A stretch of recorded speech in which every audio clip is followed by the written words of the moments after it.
in light of Deuteronomy chapter 21, verses 22 and 23, and Galatians chapter 3, verse 13, which states that whoever is hung on a tree or pole or cross is cursed? Thank you. Well, I'd say you're about that close to understanding the gospel, right? Because we know Jesus is righteous according to both the Bible and the Quran. Muhammad in the Hadith said that Satan touches everyone who comes into the world, but he couldn't touch Jesus or his mother. Everyone else, Muhammad, everyone, Satan could touch him, but not Jesus.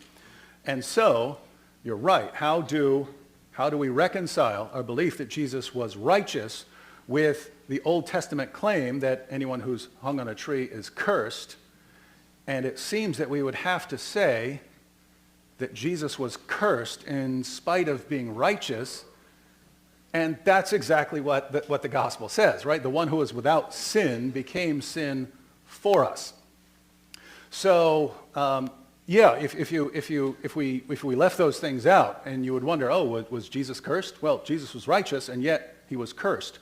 And notice he was hung on a tree, according to Shabir as well. So he's under a curse, according to both views on the stage tonight.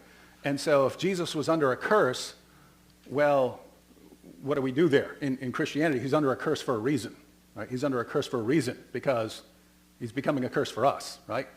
So that we can be forgiven.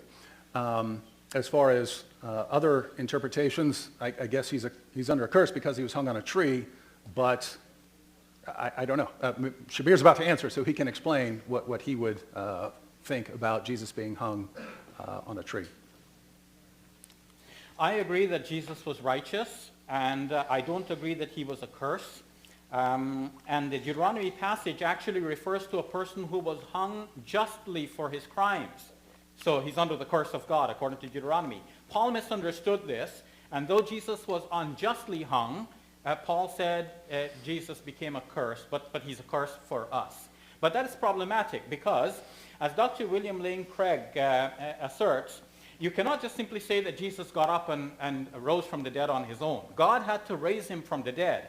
But as I pointed out to him, for God to raise him from the dead, God has to want to raise him from the dead. And if all we know is that he died under the curse of God, according to your scriptures, you have no reason for thinking that God would want to raise the accursed person from the dead, who died under the curse of his own law. So you have a contradiction here, and it's a major one, and that's another reason for believing that Jesus was not raised from the dead, and it's better to think that he did not die in the first place. Again, thank you guys so much. Appreciate it. Like, share, and subscribe to create awareness. We are also available on Facebook, Google+, Twitter, and Paltalk.